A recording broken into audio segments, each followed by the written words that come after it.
So hello everyone, welcome back to my channel again. और आज मैं आपके साथ शेयर करूँगी अपने स्कूल की एक और स्टोरी। और ये स्टोरी बहुत ही ज़्यादा फ़नी है, मतलब इसमें थोड़ी मुश्किल भी थी। तो ये भी स्टोरी है क्लास 10th की, जब हम लोग क्लास 10th में थे। तो उस टाइम पे हमारी एक टीचर हुआ करती थी।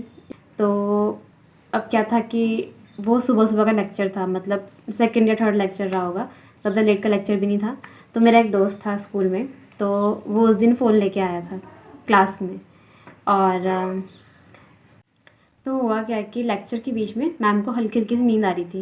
मैम को यूजुअली भी थोड़ी नींद आती थी, तो उस दिन भी मैम को हल्की हल्की नींद आ रही थी। तो मैम उस दिन मतलब बच्चों को लगा कि मैम थोड़ा नींद में है, तो बच्चे फ़ोन चलाने लग गए। मतलब कि बच्चे क्या, सिर्फ वही मेरा दोस्त लेके आया था फ़ोन, वो फ़ोन चलाने लग गया। उसके अगल बगल उसके दोस्त भी थे। अब क्योंकि फ़ोन चला रहे हैं तो ऑब्वियसली पता तो चल ही जाएगा कि हाँ कोई फ़ोन चला रहा है। तो मैम की नींद जैसे खुली होगी और जैसे ही मैम की नज़र पीछे गई होगी, वो लास्ट बेंच पे बैठे थे, तो मैम ने देख लिया होगा कि फ़ोन चला रहे हैं। मतलब मैम को शक हो गया, पर हमें लगा कि सिर्फ शक हुआ है, बट मैम कंफर्म थी। और फिर क्या हुआ, मतलब मेरे दोस्त को लगा कि मैम को सिर्फ शक हुआ है, तो वो फ़ोन चलाने लग गया, मतलब कॉपी के पीछे रख के, मतलब सामने उसने ऐसे कॉपी रख ली एंड कॉपी के आगे उसने फ़ोन लगा दिया और फ़ोन चलाने लग गया। अब मैम को तो शक की जगह यकीन ही हो गया था। तो फिर मैम ने क्या किया, मैम ने एक बच्चे को बोला कि सर को बुला के लाओ। पीटीआई सर थे जिनसे पूरा स्कूल डरता था, तो उनको बुला के लाओ। फिर उसके बाद क्या हुआ, अब क्योंकि मैम ने किसी सर को बुलाने भेज दिया, तो बच्चों को पता चल गया कि भाई मैम को कंफर्म हो गया, अब तो हम जाने वाले हैं काम से। तो फिर उसने क्या किया, अपने वो हमारी बगल वाली रो में था, मैं बीच वाली रो में थी, तो वो लेफ़्ट साइड वाली रो में था। तो फिर उसने क्या किया, अपने दोस्त को पास किया फ़ोन और कहा कि हमारी रो में पास कर दे। तो हमारी रो में फ़ोन आ गया। अब हमारे से पीछे बैठे थे तो उनके पास फ़ोन आया। तो उन्होंने क्या किया, अब जो हमारे पीछे बैठे थे वो भी हमारे दोस्त ही थे, तो उन्होंने क्या किया कि वो फ़ोन हमें पास किया।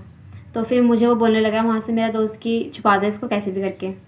अब मुझे टेंशन भी हो रही थी मैं कैसे छुपाऊँ। तो पहले बोल रहे थे वॉशरूम चल जा और वॉशरूम छुपा के आ जा। भाई अब मैम मुझे क्यों जाने देगी इस टाइम पे वॉशरूम, और जाऊँगी तो सबको शक हो ही जाएगा कि मैंने छुपाया है फ़ोन। तो फिर मैंने बहुत ज़्यादा सोचा कि क्या करूँ इसका अब। फिर मुझे एक आइडिया आया, मैंने उस फ़ोन को टिफ़िन के अंदर छुपा दिया। क्योंकि वो सुबह सुबह का टाइम था, मतलब उस टाइम तक लंच नहीं हुआ था, तो सेकेंड या थर्ड पीरियड रहा होगा। तो मैंने क्या करा, उस टाइम पे क्या होता है कि टिफ़िन भी भरा हुआ था, तो उसके अंदर हमारी रोटी सब्जी सब कुछ रहा। तो फिर मैंने क्या करा, उस रोटी के ऊपर ही फ़ोन को रखा और ऊपर से टिफ़िन का ढक्कन लगा दिया।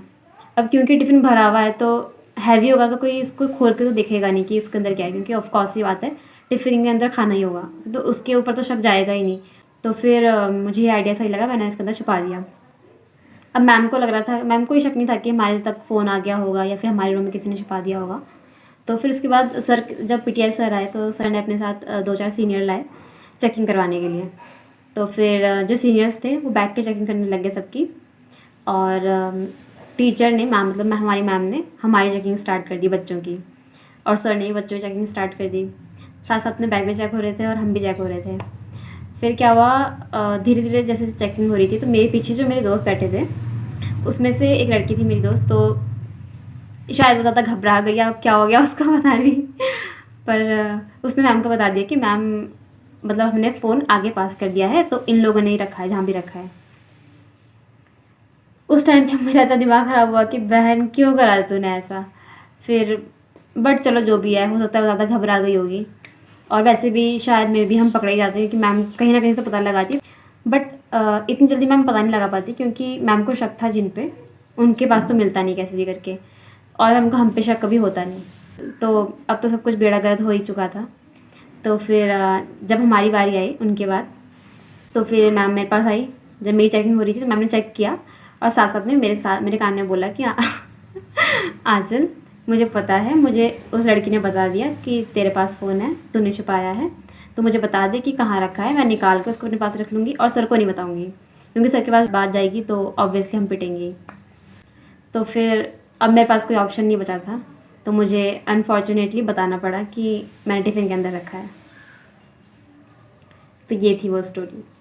उसके बाद मैम ने वो टिफ़िन निकाला, मतलब कि मैम ने वो चुपचाप से किया सारा काम, मुझे पता नहीं चला। उसके बाद हम सबको बाहर भेज दिया था, और उसके बाद हमारे बैग की चेकिंग चल रही थी, तो उसके बीच में मैम ने निकाल दिया होगा फ़ोन, और उसके बाद सर लोग चले गए, सब कुछ सेटल हो गया। मैम ने वो फ़ोन अपने पास रखा for 1 to 2 months I guess. तो ये थी स्टोरी। उसके बाद हम मैम के पास गए थे रिक्वेस्ट करने के लिए कि मैम दे दो, लेकिन मैम ने दिया नहीं, बट जो कि वैलिड था। तो ये थी स्टोरी। मतलब मैं भी अगर वो लड़की नहीं बताती कि फ़ोन मेरे पास ही है पक्का, तो क्या पता, मुझे लगता है कि पता नहीं चलता कि कहाँ पे है फ़ोन, कोई भी ढूंढ नहीं पाता उसको। भले ही सबको शक रहता, पता रहता कि हाँ कहीं ना कहीं से छुपाया है, बट चेकिंग करने पे तो वो सामने नहीं आता। तो ये थी एक स्टोरी जो कि बहुत मेमोरेबल है, मुझे याद आती है इसकी कि हमने ऐसा किया था। तो आज के लिए इतना ही, मिलती हूँ अगली स्टोरी के साथ नेक्स्ट टाइम। तो बाय बाय।